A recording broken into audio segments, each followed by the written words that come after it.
This is Bill Moberly conducting an interview with Vernon Ware Jr. on the 22nd of February at the Marriott Hotel in Crystal City as part of their weekend reunion of the 7th Corps. So Vernon, tell me a little bit about where you're from and your background. Well, originally I'm from Okmulgee, Oklahoma.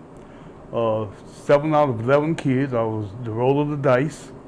And then after high school, I went to play college football at Oklahoma State for a couple of years. Then I went into the military, and they sent me to Germany. So I said, man, if I don't like it, I can't go AWOL because I'm in a foreign country. So I went on, and after I finished my first tour over there, I said, man, I like this. This is all right. I went into combat arms, which was air defense artillery, and was stationed in Bamberg, Germany for the first 3 years. While I was there, I couldn't find any football to play, so I went on and got on the military boxing team at the unit. So I ended up having almost 100 fights within that 3 years, because every post had smokers every week where you go in for a tournament and you end up boxing people. So I had a great time doing that, and I loved running. I said myself I was Forrest Gump before they made the movie. Because I run to relax, get my brain relaxed and keep my mind straight. And so I was running all the time, so I was in great shape. And even when I went into the military, I was training for going into back to college football, so I was running about 5 or 6 miles a day. And one day I was working at Ball Brothers Glass in Henrietta, and the guy that I used to ride to work with, this was going to be my last day, so I told him, I say, don't worry about me, I'm going to run home. And he said, that's 14 miles. I said, yeah, I'm going to run home. And so I had steel-toe boots on, and I ran down the railroad track for 14 miles all the way home. And now, what position did you play in football? I played fullback. Okay. So a running back. So about halfway down, I had the lunch pail, and I said that was like the ball, and I fumbled the ball. So that lunch pail got pretty heavy, so boom, in the ditch somewhere, and I kept on running and went on home. And about 2.5 hours later, the guy came over to see had I made it home, and I was, in the back room, relaxing, chilling. I had only ran 14 miles in less than 2 hours, because I was training. So then me and this one coach got into it when I went to the fall practice, and he was from Florida, and he didn't know anything about me, but he was going to put me on the third team. Third team is the people that they get hit by the first team defense, and they never get a chance to play anything. So I said, no, I'm not going for that. So I ended up, leaving there, and I joined the military with my next door neighbor. We went in on the buddy plan, and next thing you know, we went to the same basic training place, which was Fort Lost in the Woods, Missouri. And we went to basic training together, but then they separated him. He went to San Antonio, and I went to Fort Bliss. And the next thing I know, he was going to Hawaii, and I was going to Germany. So some kind of buddy plan that was, And next time I saw him was about 6 years later. He was at Fort Bliss, William Beaumont Hospital, as a dentist assistant. I said, wow, 6 years later, and the buddy plan did not work. So after that, I re-enlisted over in Germany, came back to Fort Bliss again because I'm air defense, went back to Fort Bliss, and was in a unit assigned to 5th Mechanized Infantry out of Louisiana. And we went down for a training exercise, supported those guys, and they didn't know what we were. They said, man, what kind of tank is that with 4 barrels? It's not a tank, it's a chaparral. It's an air defense weapon. They didn't know what we were. So that was pretty interesting. I stayed there for 3 years, and it seemed like the rotation, Germany, Bliss. So I went back to Germany again, and this time I was married, because I got married in my first enlistment over in Germany. My wife, she became a WAC, Women's Army Corps, and she was stationed over in Germany. She got stationed over in Germany for me because, we was engaged. And so she came over, and she was in Mannheim, and I was in Bamberg. So it was, separated. And I was boxing at the time, and it was pretty racial because my wife is Irish American. She was born in Dublin, Ireland, so she's got a green temper, and Catholic. And her commander, oh man, he say, "I'm not gonna let you marry some black guy," you know. And I looked into my nationality. I'm 157. I got some of everything in me, English and a little bit of Irish too. So we didn't get married over there. So she got out and got pregnant, and she got out.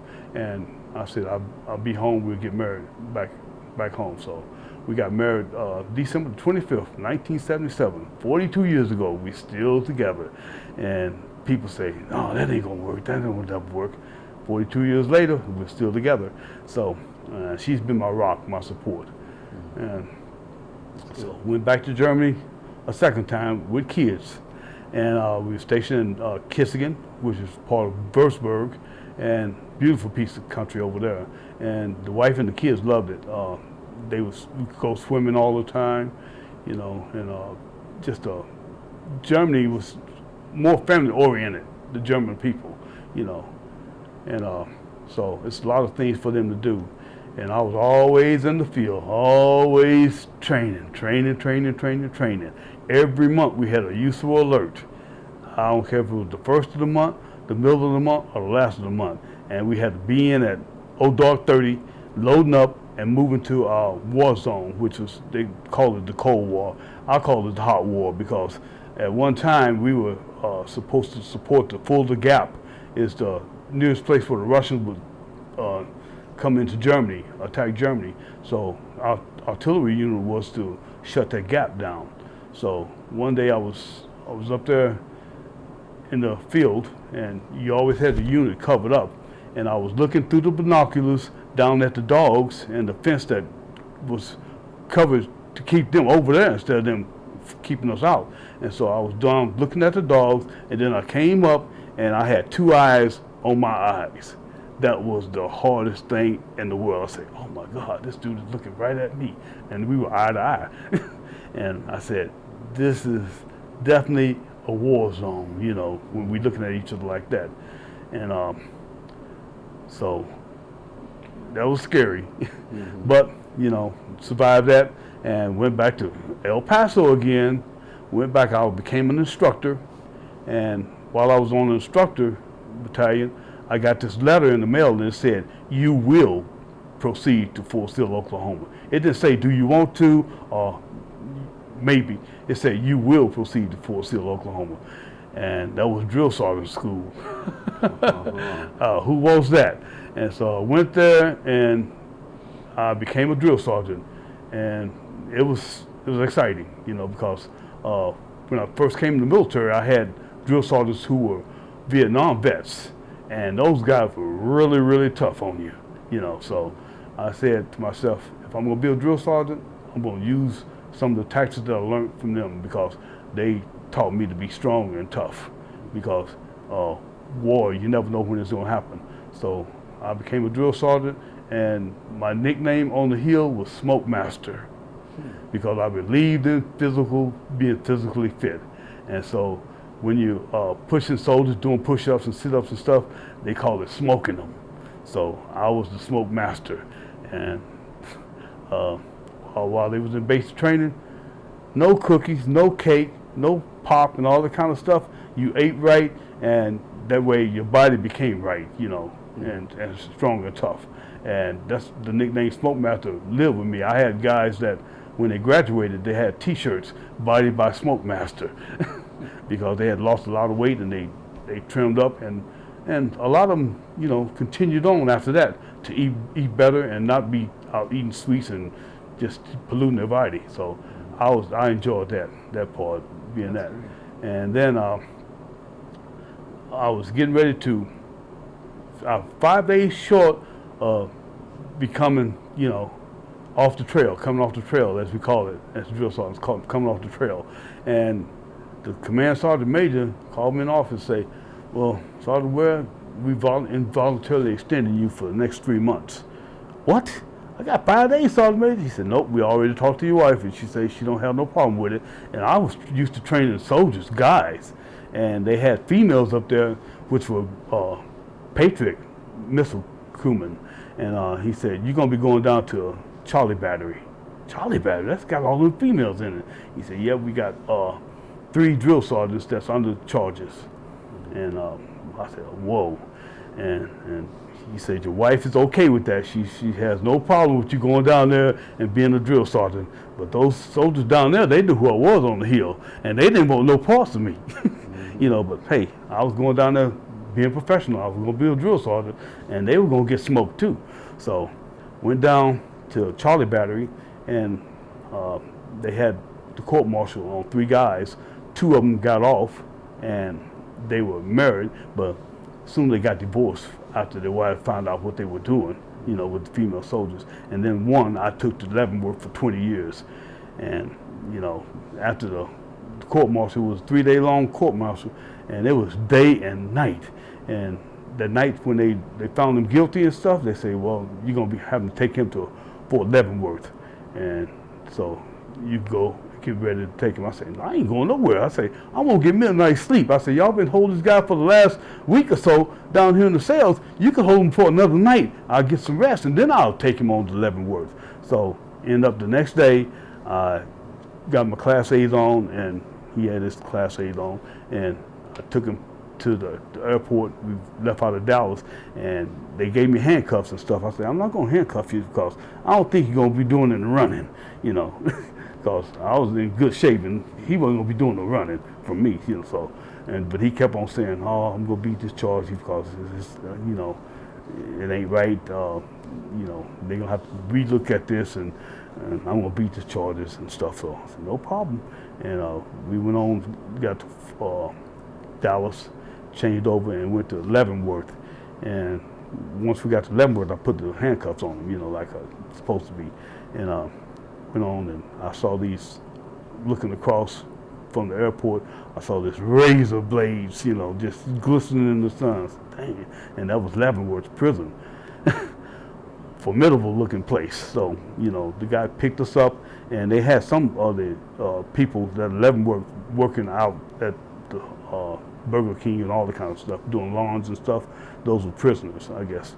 And so we went on, and we went into Leavenworth itself, and I heard the gate say, "Whoom." I said, whoa, you know, as we were going through, and I said, man, I'm glad I'm coming back out of this place, you know. And we went on in, and they said, well, you're here so late in the afternoon, so you, drill sergeant, going to have to take his paperwork across to the main office, and we're going to go on down here and process him. And so he was steadily saying, oh, I'm going to beat the charges, until we went through that gate, and it said, "Hung," and then I seen some alligator tears rolling out the side of his eyes. Yeah, you're not going to beat this charge, you here. And so as I was going across the quad, it was 2 soldiers, well, prisoners, and they saw me, and they say, "Sergeant Ware." And, you know, I looked at him. Well, one of them said Sergeant Ware, and I looked at him and said, whoa. And he was the guy that was over in Germany, and he had got picked up selling drugs in Germany, and he was put in Leavenworth, and he was still there. And this 2 other little soldiers talking about, "I'll give you 2 weeks." And I looked at myself. I had on drill sergeant hat, I had on the uniform, and they said they'll give me 2 weeks. Yeah. I said, yeah, a few harsh words. I said, man, I'll mess you up. And went toward him, took off. You know, telling them they're going to give me 2 weeks. I'm not in no prison, you know. Give me 2 weeks. Man, I was upset then. So I went on, turned the paperwork in, and went on and got on back out. And went on back home, you know, told the wife, yeah, he's there, you know, and told her what Leavenworth looked like. And she said, well, I know what the town looked like, because she was a Catholic, and she had went to St. Mary's College, because she was from Kansas. And so, yeah, so it was a formidable place. I would not want to be going in there. And I asked the guy, I said, what kind of people you have in here? He said, all kind of ranks. He said, we got a major that was, he was a technician, medical doctor, and he was doing things to women, patients, and all that kind of stuff. Say we got a couple of sergeant majors in here that had adopted kids, and they were doing crazy things with the adopted kids. Say, whoa, it's all kind of people in Leavenworth, and this is all new to me because I'm just a country boy, and finding out about the world. So that was an experience. And then Full Metal Jacket, the old movie where the drill sergeant went with his troops. I went back to Fort Bliss, and I came off drill sergeant status and was going to Germany. So got to Germany. First thing I did when I got to Germany, went to check in on my unit, and the sergeant major there said, "Hey, drill sergeant," he said, "Sergeant, your leave is up. We've been alerted to go to Desert Shield." Whoa! What? I was supposed to have 20 days of leave and, stationed there. And I was living with a friend's mother from Fort Bliss. Her mother was German, so we were living with her. And, oh man, she started crying and stuff when she found out I was getting ready to go to Greek, as the Germans still call war, Greek. And she was crying and everything. And I said, "Omar, it's going to be all right. It's going to be all right." And I went up there and got with this unit. And since I was an E7, all the platoons had their squad leaders and platoon sergeants, which for E6s and stuff. So I was not going to go in there and bump nobody out of their job. And they've been training these soldiers all that time, So I told sergeant, first sergeant, I say, "I'll take any job you want me to have, And he said, "Okay, you got headquarters platoon." What? And those were mechanics and everything. And they hadn't trained on NBC or anything. They had been in the motor pool busting their behinds, Their rooms looked like crap because they were working day and night and everything. And I went up there and said, "Whoa, this is like a pigsty. Y'all need to get this stuff cleaned up, And I told them, I said, y'all know anything about NBC? No. So we know about these wrenches and stuff that we've been putting parts on. And I said, oh boy, so we went to, from Germany to Desert Storm, Desert Shield, and I got over there and was going through one of the PXs and stuff, and all these soldiers were saying, "Wow, Smoke Master, what are you doing here?" And I was looking at them. They were tankers and air defense and everything, and they were saying, "Wow, that's my drill sergeant," and all this kind of stuff, telling their friends that. And I felt like Full Metal Jacket. Here I am with the soldiers I trained. And what are you doing here? I say, "Remember overhead fire?" I say, "It's real. It's not 6 feet over your head. It's going to be right down to you. So when you get down, make sure you're down so you can be safe over here." But it was an experience. And I took those headquarters guys, and once we got over there, right there on the pier, I had them dressed in Mop 4. Taught them how to put on the stuff, the boots and everything, and the mask and everything. And we walked around that pier about half a mile, just walked around the pier. And it was cold because we got there in December. So walked around the pier in Mop 4 because they had never worked in Mop 4. I say, if we go to war here and we get hit by chemicals, you're going to be working in this stuff, and you don't even know how to put it on. You're going to be dead. So, came back and all those guys survived, So brought my platoon back full. And I told those guys why before we left. Say, "I'm going to try to protect your husband and bring him back to you, because they had put our unit as we got hit over there, that we were going to get wiped out. A lot of the soldiers were going to get wiped out. That's what they thought. But we had a plan for Saddam. General Funk them, they had a plan. And so we went through there and got cleaned up. And it was exciting, to bring all those guys back home and their wives and their kids, see the wives and kids. Because they had them set up where, if we got hit and got killed, they was just going to ship the families back to America, Wow. So. Where were you stationed with your headquarters group? Wiesbaden, Mainz. Wiesbaden. So it's a unit called Wackenheim, Germany. Wackenheim. It's up on the hill. So you left there and went over to Kuwait, or where did you go? We went to Saudi Arabia. Oh, right. Right Saudi, there right. on the peninsula, because all the ships had to bring all our gear. So when we got there, the first sergeant put me in charge of the outpost to go out into the field and set up. And so I was a field first sergeant, and we went on out there and left most of the guys back there to paint the vehicles and then to bring all the vehicles back to squads. And so I just had a skeleton crew out there, and it was interesting because the guys, when we finally got together, they say, man, those skulls were coming in and the Patriots were shooting and the alarms were going off and everything. And they say it was freaky being back here, but we were out in the middle of the desert. We weren't worried about that. In the middle of Saudi Arabia, they didn't know where we were. So it was good, you know. And one night I had taken the chow over the pots and stuff, and I was getting soup and coffee for the night crew. And I had my driver, and we were about, I'd say, less than half a mile away from the unit, and it got dark. And over there, it's so dark you can't even see your hand in front of your face. And so we had our headlights on, and we were going straight to the area. And the guy that was at the gate, he was from Perry, Oklahoma, and I figured out who he was, you know. And I said, man, if I ever see him again, I'm gonna break his head, because he was scared and would not do the flashlight so we could come to the point. We drove around the whole freaking night. You know, we got lost and just was driving all over the place. And then after a while, I told the driver, I said, I'll drive, and you know, just sit over here and relax. And man, we just drove because we couldn't see anything. And we didn't have no GPSs. That wasn't there yet. They were teaching those guys back at the port the GPSs, the first sergeants and stuff. And I'm out there in the middle of the doggone desert driving around and stuff. You know, so early as dawn, you always had stand to. Early in the morning at dawn, you up and you at arms. And so we were driving, and so this guy up on the hill, and I told my guy, my driver, I said, hey, go up there and ask the guy where the air defense area is. And he went up there and was getting ready to ask him. The guy turned around, it was a general. A general turned around and said, what are you doing out here? And he was asking where the air defense was, and the general said, go down here about 3 miles and to the left, and you'll see the unit there. And he sent us to a doggone helicopter unit. We talking about air defense. He sent us to a doggone bird unit. So we went down there, and that was a good thing because we were topped off with diesel. And so I asked them where the blue tank trail was. They told me where the blue tank trail was.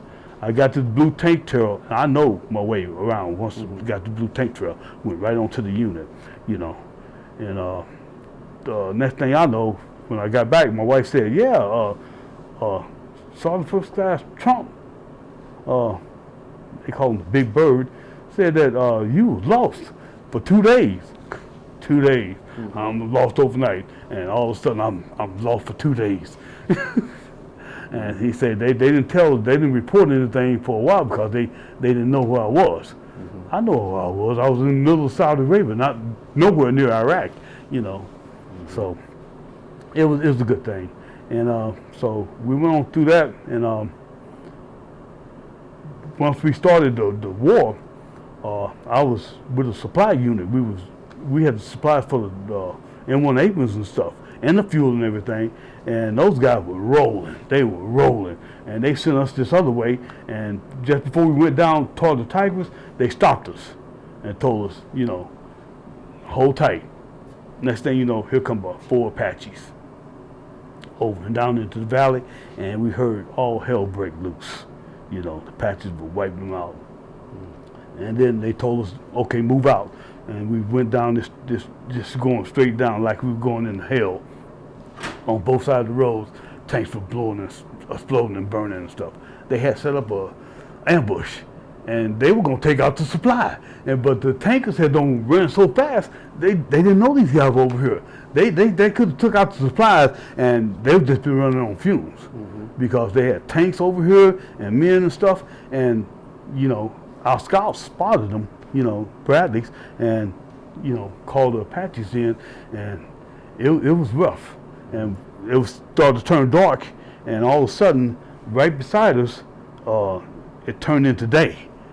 MLRS is lit up. I was trying to get to my camera to get a picture of that because it was wow. They just opened up, and all you were seeing, they were taking out grid squares further on down, you know. but it was exciting. And then we got down to the bottom, down by the Tigris River, and they told us to circle around, a couple of wagons, circle the wagons, and some artillery rounds came in on us from somewhere, and we didn't have masks on and stuff, but we got hit with something because later on I came back and they said I had brain damage, from some chemicals, and they said you box, yeah, but the boxing didn't do this. It's some chemicals along with that, so wow, and they said Colonel Flynn out of Fort Lewis told my wife he's going to be losing it, as time goes on. And so the wife is kind of scared. She think one of these days I'm going to wake up and I'm not going to know her. But, I'm in God's hands. It's going to be all right. So we got hit with something that night, but we drove on and ended up firing and standing to that next morning. Everybody was on their vehicles down by the sandbags and stuff, and the enemy was starting to give up right there because after those Apaches came through there and wiped them out, and we had a couple of Bradleys for our defense, those guys started throwing them hands up and coming on out there because they were hungry. I never seen anybody so hungry. They throw up their hands, and then when you frisk them and everything, then they start saying this, feed us, give us some food. It's heartbreaking, but we went on through, and there's some rough fighting going on, but we were supply carrying on. We call ourselves beans, and the platoon sergeant, beans and bullets man. That's our job, to get the beans and the bullets to our soldiers. So after Desert Storm, we came back. We were over there in camouflage BDUs, the green stuff. And before we came back, they wanted everybody to look real sharp, so they gave everybody desert BDUs. Yeah, right. We're gonna look good to go back. And when we left the tarmac, it was 108 degrees. We had been through 145 and then winter time, and then 108 degrees when we left the tarmac. We got to Germany, 52 degrees, and we in desert BDUs, freezing. Shoot. So it was.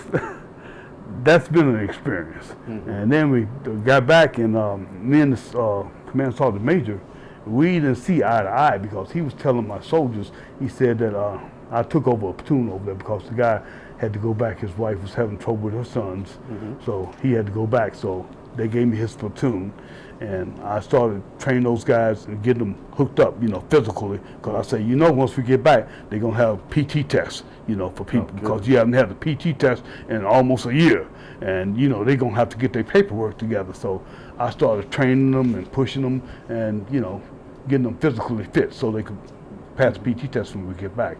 And so we got back, and the sergeant major was telling my soldiers, he said, he brought a couple of Bradleys back, which is, infantry vehicle, and my guys are 16 poppers and stuff, which is air defense missile.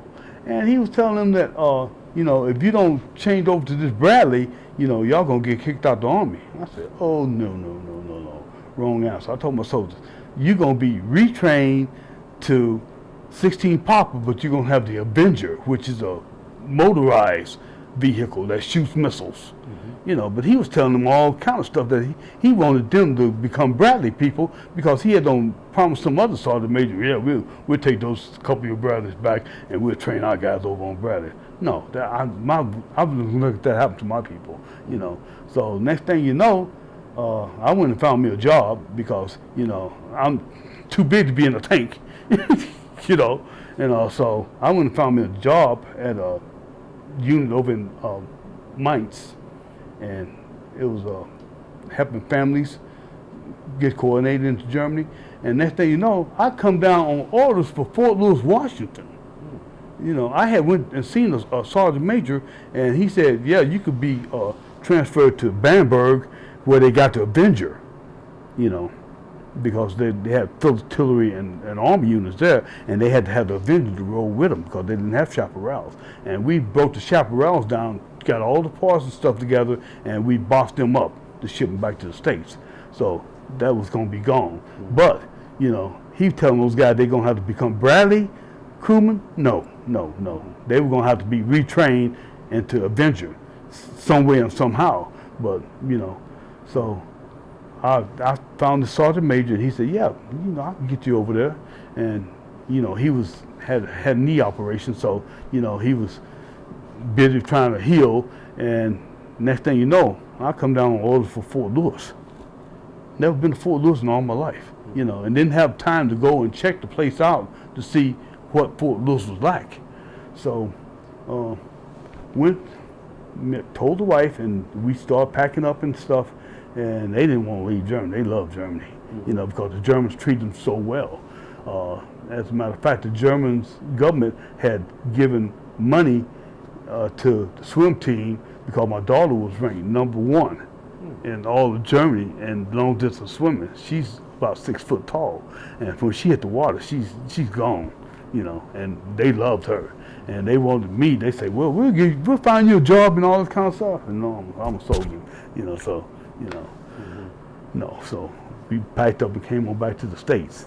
And my son, he's about 6'3" at that time, and he's a heck of a football player or basketball player too. So they won the USUA tournament, and my wife homeschooled all this time. Homeschooled since 1978.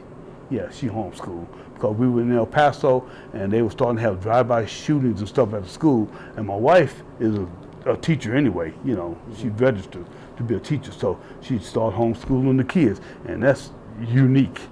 We got Family of the Year on the base when I was a drill sergeant. We got Family of the Year there, and we went on to Germany. We still homeschooling. We found some homeschooling groups over there. So all my kids now have college degrees and stuff, and well on their way because of homeschooling, you know. So, and so we homeschooled, and we came back to Fort Lewis, and that's where it went terrible.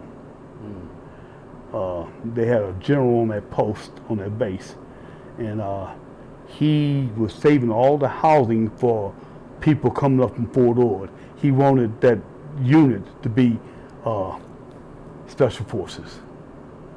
No, Rangers. He wanted all the Rangers up there at Fort Lewis. So he wasn't giving housing to nobody else. Here I am coming out of war, Germany, and you can't find me housing when you got a whole base full of housing. And so, you know, and then the colonel there and the sergeant major say, who are you? Where are you from? I say, I got orders for you right here. Says, you're Fort Lewis, Washington, your unit. And they say, we don't know who you are. Where you come from? What? You know, I've been to war. You ain't been nowhere. You've been sitting your ass here talking about protecting the country from Korea. You know, I've been over there in the middle of the desert fighting. You know, and so that was pretty slap in the face. You know, and so they had us in this one little large room where, you know, we got 3 kids. One girl almost 6 foot tall, a son 6'2", you know, 6'2", 6'3", and we stuck in this little cabin thing. So man, we stayed there for a while, and we got out, and they said, well, y'all gonna have to find some houses somewhere. We went to this one place and trying to buy some land and stuff, and got this trailer house, and it was right beside a wilderness foundation, and man, the floor was falling in as you go through the back door, you know. And they want, how much for this?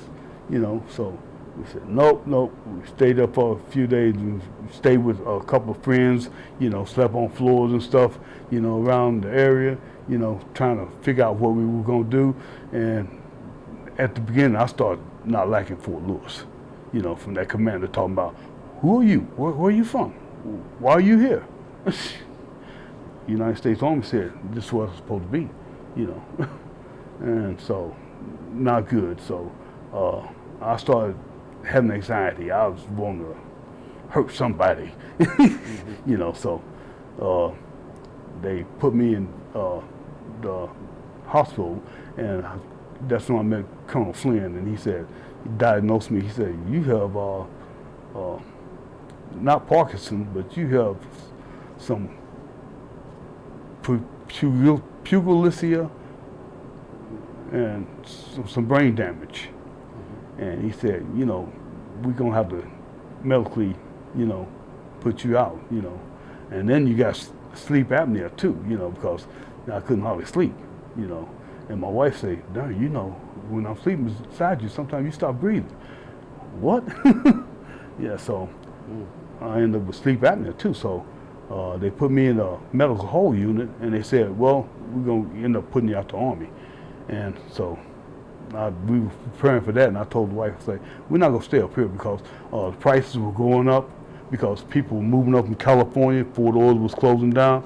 And we said, man, I ain't going to pay this much for that little stuff. So I say, I'll tell you what we do. We go back to Oklahoma and, you know, find a place there, go to Fort Sill, and, you know, get with Century 21 and find some place to live. So she came on back, drove all the way back across country, and, you know, had to stop at Utah to get some work done on the station wagon. And then they came on into Oklahoma, and I was still up there at the medical unit. And while I was there in Germany, I knew something was wrong when I got back to Germany, because I went to work on the car, and I was supposed to be going to NBC school there. And I was on the highway, and the tire came off. I forgot to tighten up the nuts, you know, and that's just not like me. But I was out there on the side of the road tightening up the thing, and I had my foot back like this, and Mercedes ran over my foot. Yeah, came that close and ran over my foot. Oh, I jumped up and was bouncing around, and they pulled up there and kind of stopped, and they was looking back, and I was bouncing around, you know, trying to get feeling in my foot, you know, and then they took off. And so I said, dang, you know, so I went on and got the tire back on and went home, and the wife and the kid, they were looking at a movie or something. I said, man, I hope my foot is all right for in the morning, because I was supposed to be leaving to go to NBC school. And she said, and I went on upstairs. She said, what did you say? What did you just say? And she came up there, and I said, yeah, my foot got run over. And she said, oh, man. So she took me to Wiesbaden, the hospital, and, you know, they x-rayed and everything, and, you know, said something about the ankle and stuff, you know. And so ended up putting a cast on it and everything. And there goes my trip to NBC school, but no problem. My wife's first son was going to get married, so we went on and flew back to the States. And I was on C5 Galaxy, way up in there with a boot on, you know. So we went on back and came back for that. And man, so later on, when I left Germany and went to Fort Lewis, they found out I had been running, and I was running on the side of my foot. My toe was messed up. And so they went in there and cut in, and I got a screw in my foot now from that, you know. And where they worked it where I could bend my toes like this, and they did a good job on that. But and now I just had a knee replacement this past August. So I'm hanging in there, you know, piece by piece. But after that Fort Lewis was terrible. So sent them back, they found a place, and I was still in medical hold, and Colonel Flynn was working on trying to get me medically discharged. And so he ended up having to go on emergency leave. His father died, and so he went on emergency leave, and this other colonel said, well, he's so close to retirement, we're going and, you know, send him on through so he could go on to get his years of retirement. And next thing you know, he sent me to Fort Hood.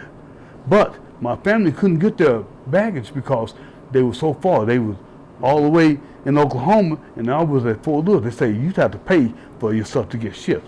Something's wrong there, you know. Something's wrong there. Here you didn't want me over here, and now all of a sudden you talk about, we got to pay to get our stuff shipped, you know. So that left a nasty taste in my mouth and my wife's mouth, you know. We were not being treated right by the military, you know. Things had went sour.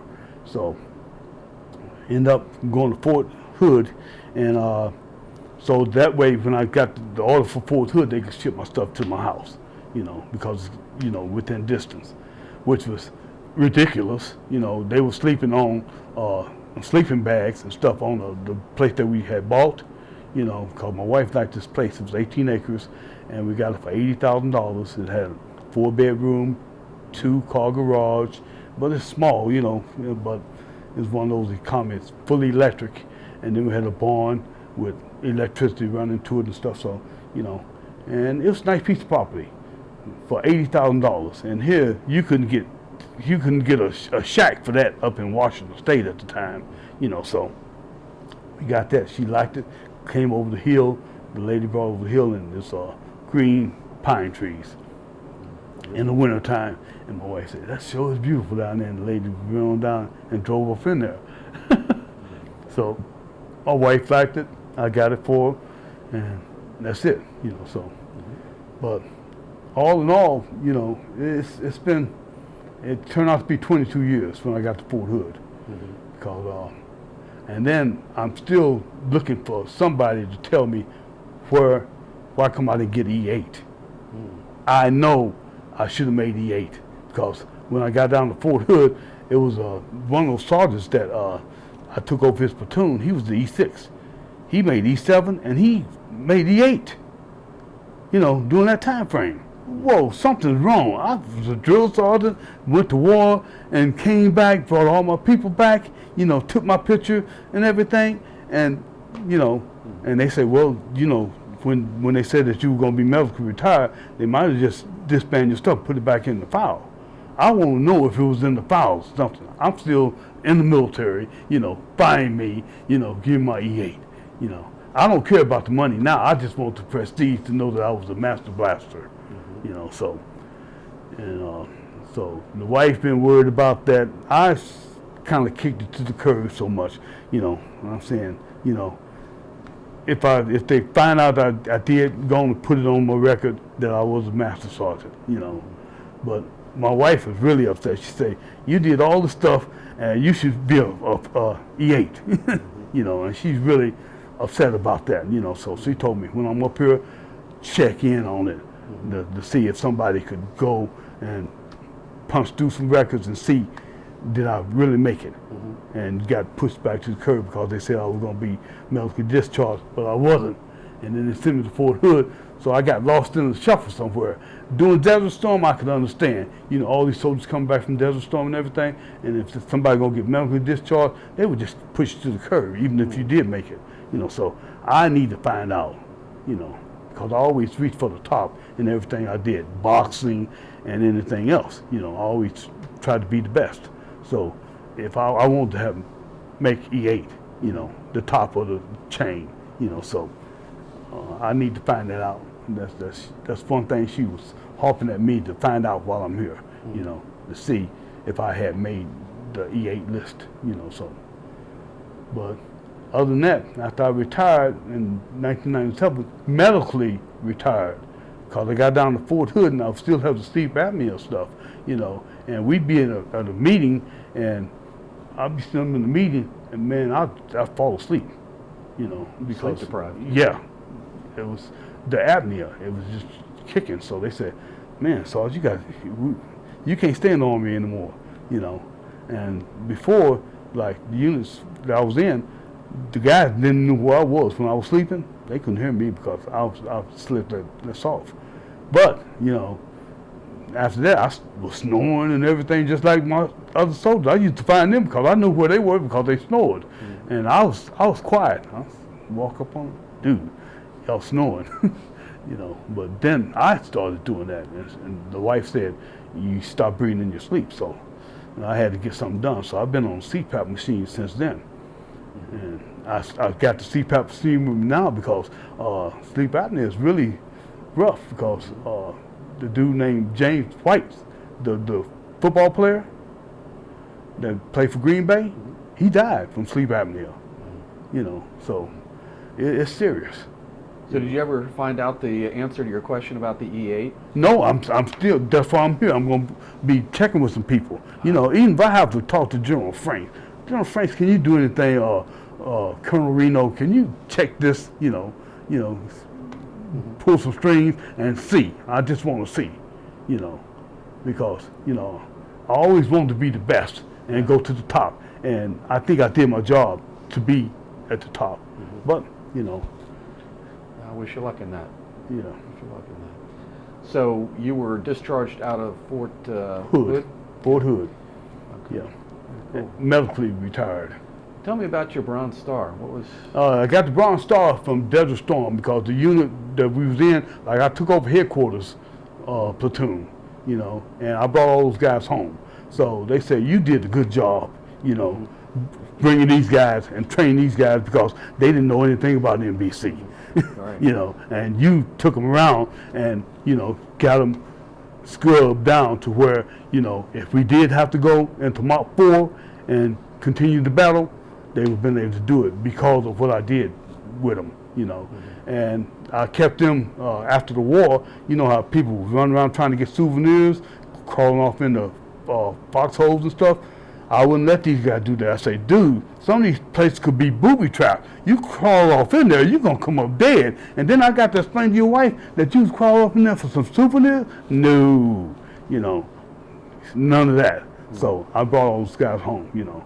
But before the war, I saw some soldiers got killed, you know, because they told us, don't be picking up stuff, you know, because they have booby trapped and landmine stuff. So these guys picking up stuff. We were getting ready to go down into the valley, into Iraq, and some guy was up there with he picked up a piece of metal, private, and he was tapping on the back of a 5-ton, you know, the tailgate. Boom! This, and the E5 that was coming over, what you got blown away too. What? Dead because of stupid stuff, you know. And I told my soldiers, hey, you know, we in vehicles, if you got to pee, step out and pee, like a dog, pee on your tire or whatever. Because we had one guy in the unit, he had to pee, so he walked away from the vehicle and walked over and got a technical blowed off. Ooh. Stupid, because he had to pee. Man, just stand up and pee beside your truck. I seen some stupid stuff, and that really stayed with me, you know. Guys getting blown away before we even went into war, you know, because they were picking up stuff, playing with it, you know. Wow. So, you know, I brought all my guys home, and they wrote me up for a Bronze Star. They say, you came in, you neglected trying to take over somebody else's platoon, just right off the bat say, well, I'm E7, you're E6, I'm taking these people. No, I wouldn't do that, you know. You've been with these guys, I just got here, you know, even though I knew some of those guys because I was their drill sergeant, and I said, nope, I'll go where you want me to go. So I got the Bronze Star, you know, for being the headquarters platoon sergeant and bringing all my guys back alive. Well done. So tell me a little bit about this artillery attack that you went through, and you think there was some gas or something? Yeah, we went down, we were going into the battle. They stopped us first, and it was an ambush down there. And then after they wiped them out, they sent us on down, and when we got down to the bottom, it was dark, and some artillery rounds came in on us. Did anybody get sick during the attack itself, or? No. Adrenaline was flowing, you know. Adrenaline was flowing big time, you know. So people started having problems later on, you know, once the war was over. You know, because it went so fast and ended so fast. We just was running and gunning. And so later on, some of the guys were having a little bit of problems, you know, when we got back, you know. But I didn't start until a little bit later because, you know, I was able to read the map like, bam, good at map reading. And then after I came back, you know, it just looked like Japanese arithmetic, you know. My mind was just gone. And my wife used to tell the people, say, you know, this my husband is unique because we used to go to commissary and she tell me the price of everything as she put it in the basket, a basket load of food, and I tell her the exact price when we got up there to the register before they even rang it up. You know, that's how smooth my mind was. You know, and after that, you know, she tell me a few numbers and then it's just all clouded up. I can't remember. You know. And long-term memory, I have some good, and short-term memory, I was lost, you know. and I knew something was wrong there. And that wasn't from boxing. That was from, the attack. Well, I understand it was a very contaminated battle scene. Yes, Front, and the whole place. they told us to cut off those alarms a couple of times. Cut them darn alarms off. I can't think. The colonels and shit. Hey, that alarm means something's there, And we wasn't getting mopped for it. They said, cut them darn alarms off. Yeah, it was contaminated. And then the wife was saying, over in Europe, the Germans were picking up something in the air. So they say those guys are getting hit with something. But, we was so much into the battle to go get Saddam, we neglected that kind of stuff. But later on, I was one of the few that suffered a lot because, like I said, that one night that we was going around all night, once I found the blue tank trail, I knew where I was going. And I didn't have a GPS. I knew the blue tank trail. I knew how far we were down on blue tank trail. And then after that, the warrant officer would say, Sergeant Ware, we need to go to headquarters battery. Once we picked up a unit and took them back, and I just get in the Jeep and driving over there to the headquarters unit. Got a blue tank trail. I know where I was. But after that, after the battle, I was through. The mind was just not there, and that's why when I got to Fort Lewis, I was in, mine was just racing, and then for them to say, who are you? Why are you here? Who sent you? The United States Army sent me here, and so, and then the sergeant major saying, yeah, I'm getting ready to retire, so, could you tell your wife not to cause too much trouble? So my wife went and bought some tents, and they set up tents right there in the woods on East Fort Hood, Fort Lewis. They was living out in the tents, and then they come in and use the gym, the shower and everything, and continued homeschooling, and then she just moved right on in front of the PX area, over on the East Post. And they said, oh, no, you can't do that, man. The news will come out here and shoot, we'd be in big trouble. The colonel, the general, and everything, the whole post. So, they say, could you ask your wife, to, clean up, pick all that stuff up and not set a tent up out here?